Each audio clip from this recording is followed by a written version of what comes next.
melaksanakan kegiatan pembelajaran seperti hari biasanya. Sebelum melaksanakan kegiatan pembelajaran, marilah kita berdoa menurut agama dan kepercayaan kita masing-masing. Untuk adik-adik silakan berdiri terlebih dahulu. Doa akan kakak pimpin langsung. Sebelum kita memulai kegiatan, marilah kita berdoa menurut agama dan kepercayaan kita masing-masing. Berdoa mulai.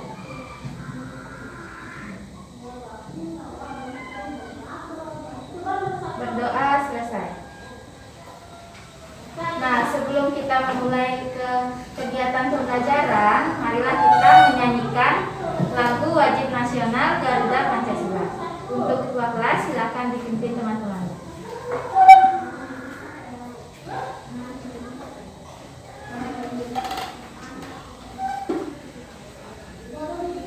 1, 2, 3. Garuda Pancasila, aku yang berhubungmu, patriot proklamasi, sedia berkorban untukmu.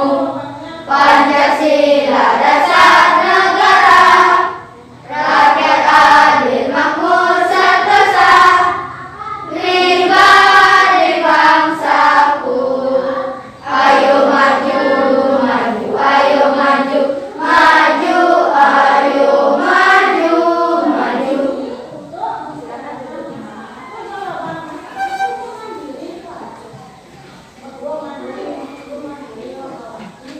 Silakan adik-adik duduk. Sebelumnya, kakak akan absen siapa saja yang hadir pada kegiatan pembelajaran hari ini. Nikoman Mira Ariantini, Gusti Ayu Ketetiara Paramita Dewi, Gusti Kade Rai Bima Mahardika, Murah Wisnutama Adinata hadir.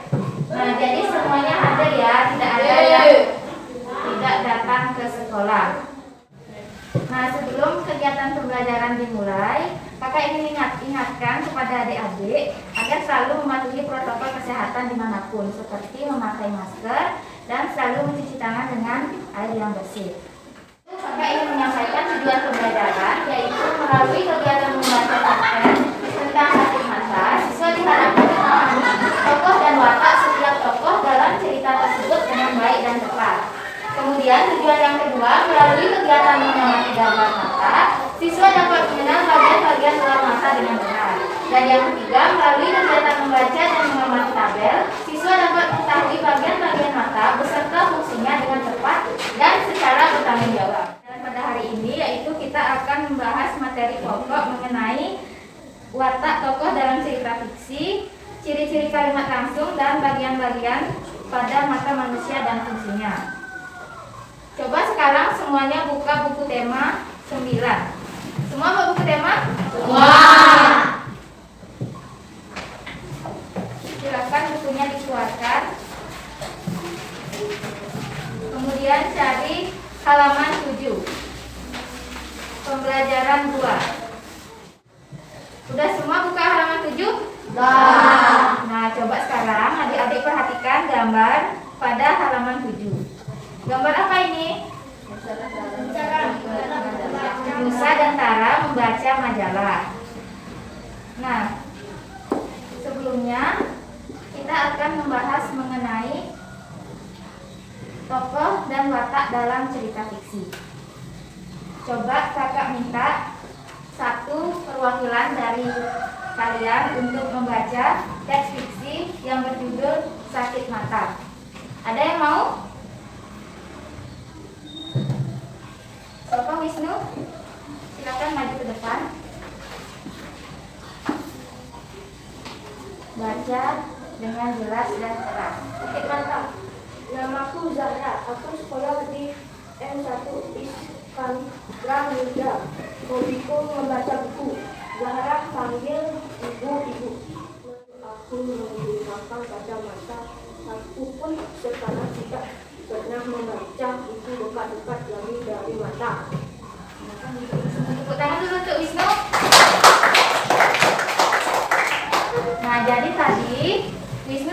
membacakan cerita yang berjudul Sakit Mata. Udah semua baca ceritanya? Nah, menceritakan apa dalam cerita tersebut? Menceritakan tentang Sarah yang sakit mata. Kalian pernah nggak sakit mata? Pernah. Kalau di cerita yang sudah dibaca Wisnu tadi, apa penyebab Sarah sakit mata? Terlalu dekat. Nah, jadi kalau membaca itu ada jaraknya ya, tidak boleh terlalu dekat.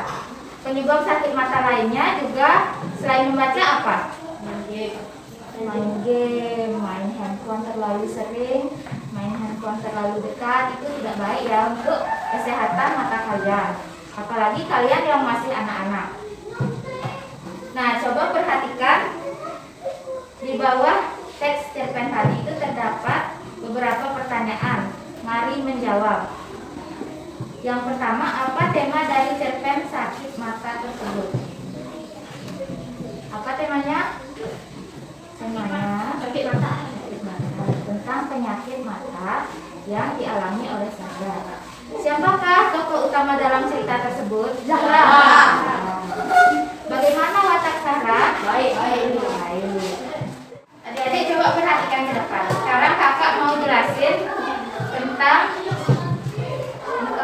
watak tokoh dalam cerita fiksi dan bagian-bagian indera penglihatan pada manusia. Nah, untuk materi yang pertama yaitu menentukan peran tokoh dalam teks fiksi. Salah satu unsur yang ada dalam cerita adalah tokoh. Berdasarkan peran di dalam teks fiksi, tokoh dibedakan menjadi tokoh utama dan tokoh tambahan. Tokoh utama yang merupakan tokoh yang senantiasa diceritakan sepanjang cerita dan tokoh yang memengaruhi alur. Sedangkan tokoh tambahan merupakan tokoh yang membantu atau mendampingi tokoh utama dan hanya muncul sesekali dalam alur dan konflik cerita. Nah, selanjutnya yaitu mengelompokkan tokoh dalam teks fiksi. Di dalam cerita, tokoh utama tersebut dapat dikelompokkan menjadi tokoh protagonis, antagonis, tritagonis, dan figuran. Nah, tokoh yang pertama yaitu protagonis. Protagonis merupakan tokoh utama dalam suatu cerita yang biasanya digambarkan berupa tokoh superhero dan memiliki watak yang baik. Kemudian tokoh antagonis yaitu penentangan atau melawan tokoh protagonis atau karakter utama pencipta konflik. Nah, tokoh antagonis ini identik dengan orang jahat. Kemudian tritagonis yaitu tokoh ketiga atau penengah dalam cerita. Biasanya muncul sebagai tokoh yang menyelesaikan permasalahan dalam sebuah cerita. Dan yang terakhir yaitu figuran, peran pembantu. Biasanya digolongkan ke dalam jenis tokoh berdasarkan tingkat penting perannya. Nah, kalau dalam cerpen Sakit Mata tadi, tokoh Sarah termasuk tokoh utama. Tokoh utama tadi apa? Protagonis. Gimana watak Sarah? Baik. Kalau ibu? Baik. Termasuk tokoh apa? Protagonis. Kalau Dwika?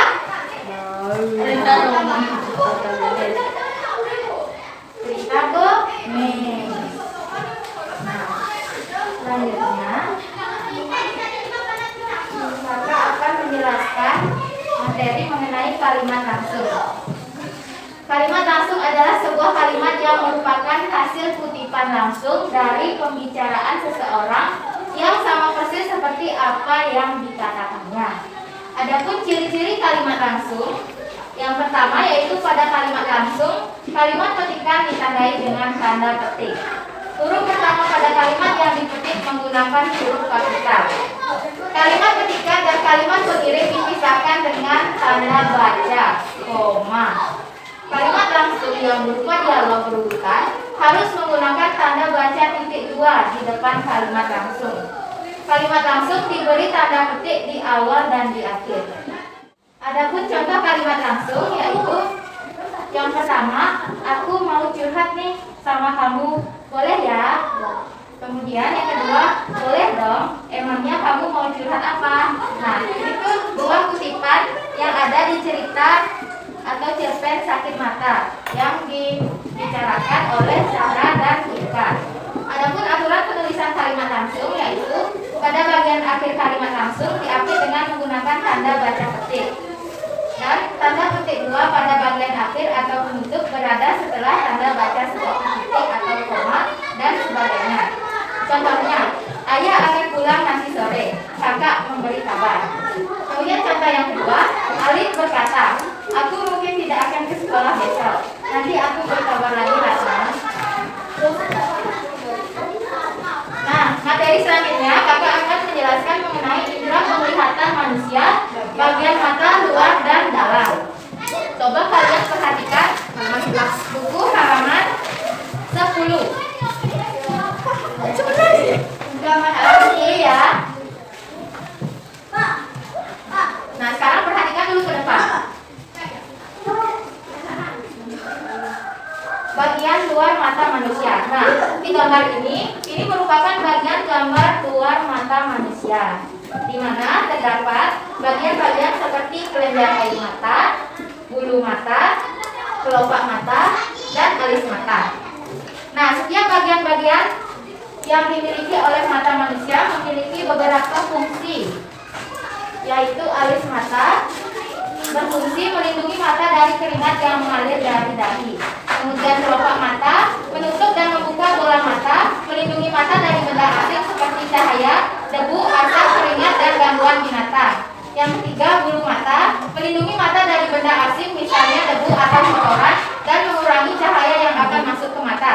Kemudian yang keempat, kelenjar air mata berfungsi membasahi kornea agar bola mata tidak kering sehingga mudah digerakkan, melindungi mata dari kuman, dan menjaga mata bagian dalam kelopak mata agar tetap sehat dan lembut. Nah, selanjutnya yaitu bagian dalam mata manusia. Di dalam bagian mata manusia, bagian dalam terdapat iris, kornea, pupil, aqueous humor, lensa, otak siliaris, vitreus, bintik buta, saraf optik, pembuluh darah, koroid, dan retina. Fungsi yaitu kornea mata atau selaput bening memiliki fungsi melindungi lensa mata, meneruskan cahaya yang masuk ke mata, dan dapat menyembuhkan kebutaan pada mata. Kemudian iris atau selaput pelangi memberi warna pada mata, menggerakkan pupil ketika banyaknya cahaya yang mengalir masuk ke dalam mata. Kemudian pupil atau anak mata mengatur banyak sedikit cahaya yang masuk ke mata. Lensa mata berfungsi memfokuskan dan meneruskan cahaya yang masuk ke mata agar jatuh tepat pada retina. Retina atau selaput jala, tempat jatuhnya bayangan, menerima cahaya yang difokuskan oleh lensa mata. Keenam, saraf mata menerima dan meneruskan rangsangan cahaya ke saraf pusat yaitu otak. Nah, jadi tadi itu penjelasan materi mengenai bagian-bagian mata pada manusia. Sekarang kakak mau nanya ke adik-adik. Kalau kelopak mata fungsinya apa? Bukan bola mata. Kalau pupil apa? Mengatur banyak sedikitnya cahaya yang masuk ke mata. Kalau saraf mata Menerima dan meneruskan cahaya yang masuk ke bagian otak itu otak. tepuk tangan dulu untuk kalian semua. Sudah kan ya?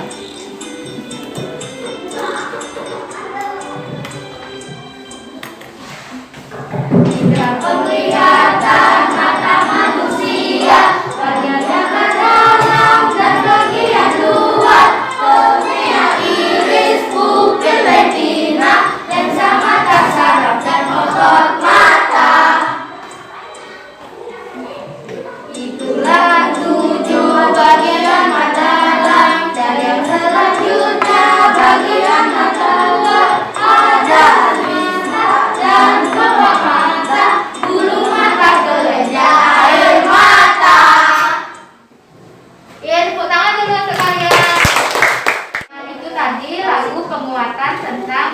penglihatan manusia.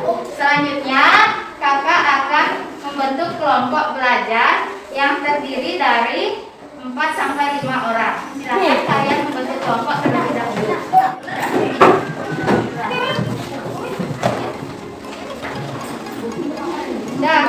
Sudah semua membentuk kelompok? Sudah semua dapat kelompok? Nah, sekarang kakak akan melanjutkan latihan untuk kalian setelah belajar materi tentang bagian-bagian mata manusia. Silakan kalian berdiskusi, namun jawabannya ditulis di lembar masing-masing. Tanggal 25 April.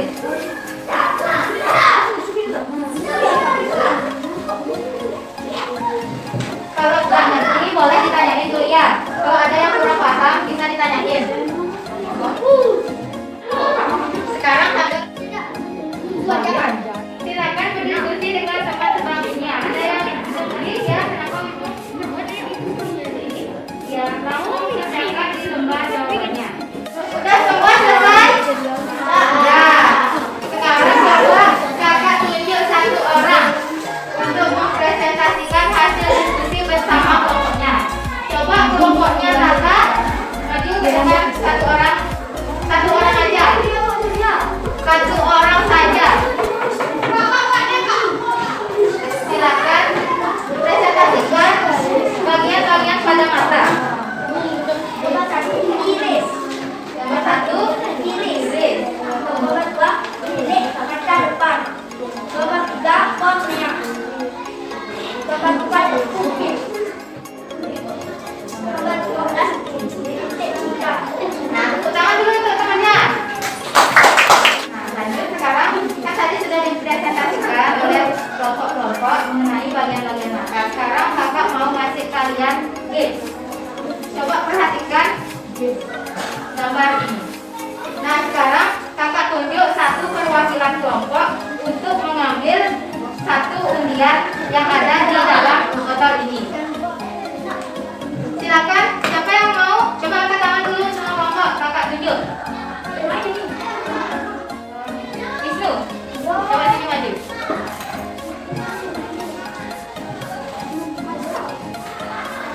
Silakan ambil satu. Sini ambil. Apa itu?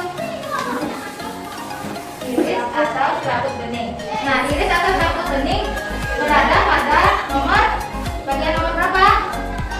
Nah, nomor berapa? Coba teman-temannya kasih tahu, bantu. Ada yang bisa jawab? Surya? Siapa namanya? Adek? Nomor berapa? Nomor 1. Benar nggak? Nomor 1. Nah, sekarang kakak tunjuk dari kelompoknya Tata. Surya, maju.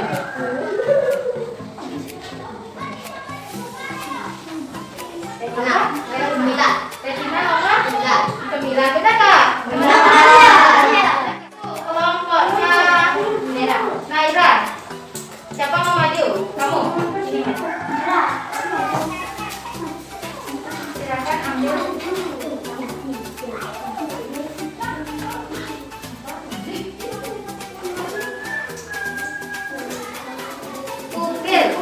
Pupil terletak pada nomor 3. Benar kan teman-teman?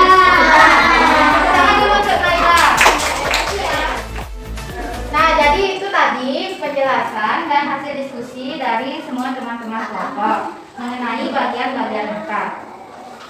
Sekarang kalian sudah tahu kan bagian-bagian mata dan fungsinya? Sudah? Sudah atau belum? Sudah semua tahu fungsi-fungsi bagian mata dalam? Kalau fungsi-fungsi bagian mata luar? Nah, sekarang kembali dan dulu ke tempatnya masing-masing.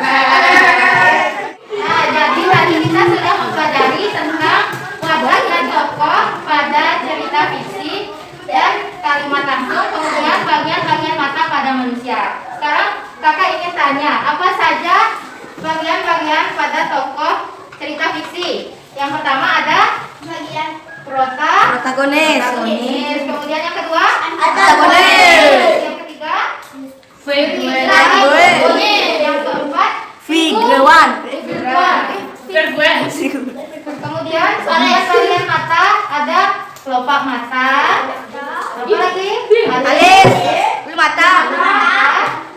Bagian mata dalam ada kornea, Iris, pupil, lensa mata, koroid, masalah mata, nama otot mata. titik mata. Nah, apakah semua sudah paham materi yang diajarkan hari ini? Sudah. Sudah atau belum? Sudah. Nah, tepuk tangan dulu untuk kalian semua. Ada nggak yang belum ngerti atau mengalami kesulitan selama belajar? Tidak? Tidak. Ada atau tidak? Tidak. Kalian ngerti nggak materi yang sudah dijelaskan hari ini? Ngerti. Tadi kalian belajar apa aja?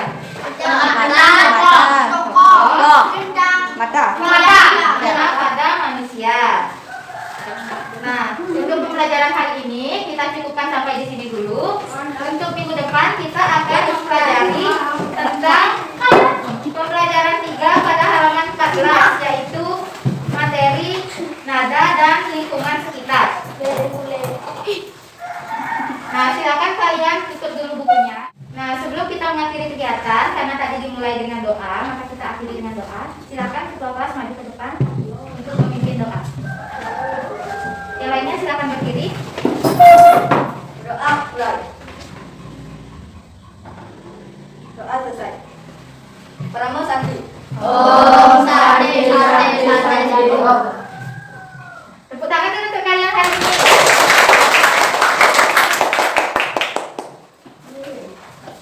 Kakak akhiri pembelajaran hari ini dengan mengucapkan selamat pagi. Selamat pagi.